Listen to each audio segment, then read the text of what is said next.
Assalamualaikum warahmatullahi wabarakatuh. Hai sobat, selamat datang di channel Si Jajaka. Sebelum kalian nonton video ini sampai selesai, jangan lupa subscribe, like, dan komen ya sob.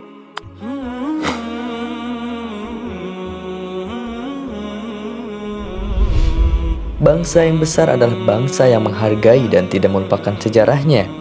Kalimat tersebut sangat masyhur di telinga anak bangsa, dan Indonesia terbukti mudah sekali lupa termasuk tentang para tokoh pelaku sejarah di lingkungannya, dan tentu saja yang ikut membesarkannya. Kali ini kita akan mereview sosok Qori legenda asal Banten, dan mungkin dari sebagian kalangan masyarakat Banten belum mengetahui dengan sosok beliau. Dan inilah sosok Kiai Haji Bagus Wasi Abbas atau sering disapa dengan Tus Kuncung, Qori legendaris pertama asal Banten.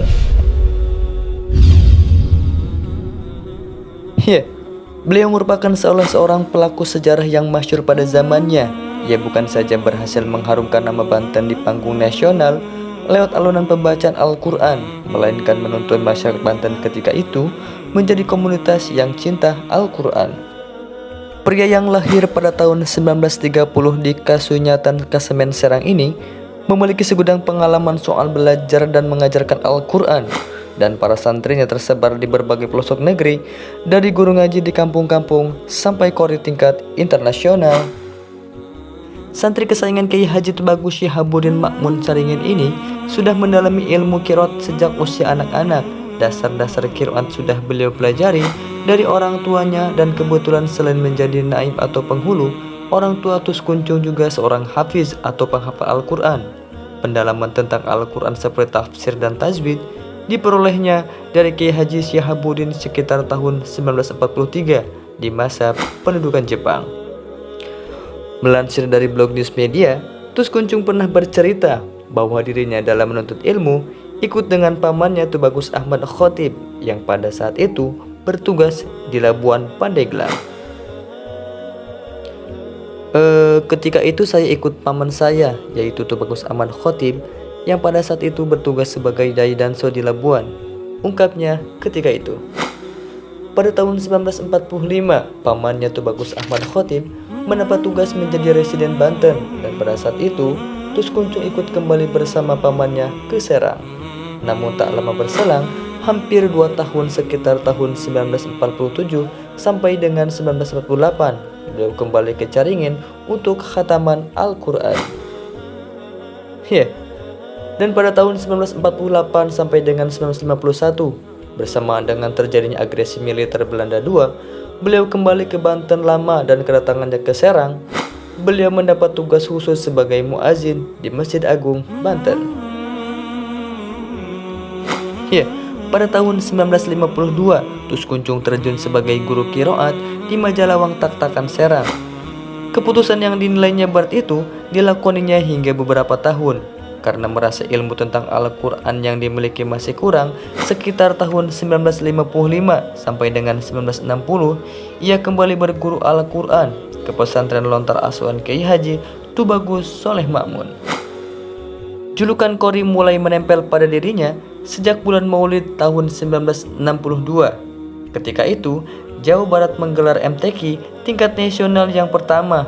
MTQ tersebut diikuti 3 provinsi, yakni DKI Jaya, Lampung, dan Jawa Barat.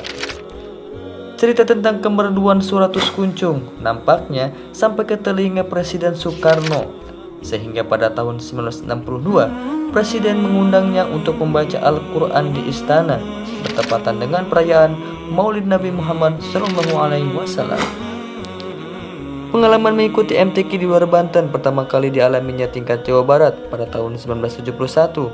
Jawa Barat menggelar MTQ tingkat provinsi yang pertama yang berlangsung di Cirebon, dan pada saat itu kembali Tus Kuncung mendapat juara 1, dan pesertanya antara lain berasal dari Sukabumi, Bogor, Jakarta, Lampung, dan Serang. Pada tahun yang sama, ia menjadi wakil Jawa Barat mengikuti MTQ tingkat nasional di Medan. Pada momentum tersebut, ia terpilih sebagai juara pertama. Sejak saat itu, namanya mulai dikenal sebagai Qori. Permintaan membaca Al-Quran di setiap acara bukan hanya datang dari Banten, melainkan juga di luar wilayah Jawa Barat. Dan saking padatnya pesanan membaca Al-Quran, ia pernah tidak pulang selama 1 bulan sampai-sampai ia pernah kehabisan suara. Sebagai pelaku sejarah MTQ, Tus Kuncung melihat ada perbedaan penilaian MTQ tahun dahulu dengan sekarang. Zaman awal-awal MTQ, penilaian lebih mengutamakan kaidah-kaidah tajwid. Penilaian berikutnya baru soal suara, lagu, dan akhlak.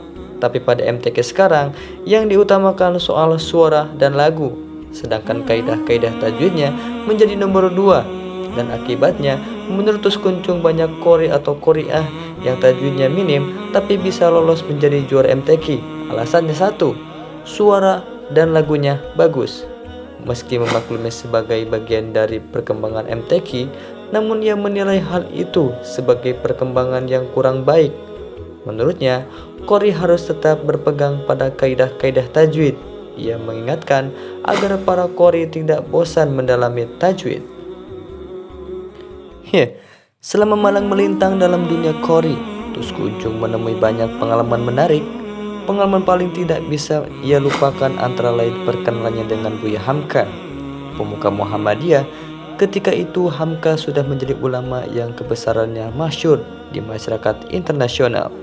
Kedua ulama ini sering dakwah bareng Tus Kuncung sebagai qori dan Hamka bagian penceramahnya. Tus Kuncung juga berbagi tips agar suara tetap merdu, yakni istirahat yang cukup, tidak merokok, kurangi buah-buahan mentah, kurangi makanan pedas, serta minum es. Ia menganjurkan para qori agar membiasakan minum air putih yang diembunkan. Namun demikian, Tus Kuncung mengaku tidak pernah menjalani tips tersebut selama menjalani karir di dunia qiraat. Tus Kuncung nyaris tidak punya pantangan. Sejak muda, beliau sudah menjadi perokok berat. Bahkan ia juga tidak pernah ikut gegurah. Kebiasaan qori asal Banten yang perokok ini sempat membuat heran para qori asal Mesir. Dalam perjalanan karirnya sebagai qori ulama yang menguasai bahasa Belanda dan Arab ini, dikenal sebagai qori yang jarang sakit. Ketika usianya menginjak 75 tahun, beliau tampak masih segar bugar, panca inderanya masih berfungsi normal. Misalnya, masih mampu mengingat tahun-tahun bersejarah dalam perjalanan hidupnya. Beliau juga masih hafal nama sejumlah qori yang seangkatan dengannya. Melansir dari blog News Media, beliau pula pernah berbagi rahasia tentang bagaimana cara menjaga kebugaran tubuh serta panca inderanya. Saya tidak punya resep khusus untuk menjaga stamina, termasuk olahraga. Hanya saja, saya membiasakan ngederes atau membaca Al-Quran. Saya selalu mengupayakan agar setiap 2 bulan khatam atau tamat Al-Quran. Tapi itu juga tergantung kegiatan. Kalau lagi sibuk, bisa 3 bulan baru khatam, ujar beliau Kiai Haji Tubagus Wasi Abbas. Pendiri pesantren Al-Quraniyah Banten lama ini dikaruniai 8 putra dan putri, yaitu almarhum Kiai Haji Tubagus Hafiz Al-Abbas, Tubagus Ismetullah Al-Abbas, Haji Tubagus Ahmad Sajile Wasi, Ratu Mas Muda Tubagus Ahmad Abbas Wasi, Ratu Lailatul Qamariyah Tubagus Ahmad Khatib, dan Ratu Mamah Musawamah. Sejak tahun 1980, ulama karismatik ini memilih menjadi guru meski sesekali masih menerima tamu.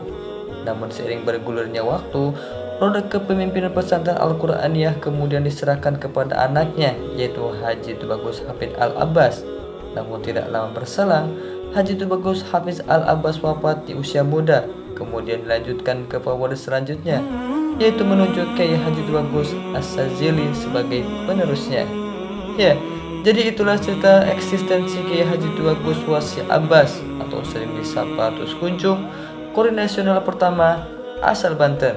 Semoga informasi ini bermanfaat. Wassalamualaikum warahmatullahi wabarakatuh.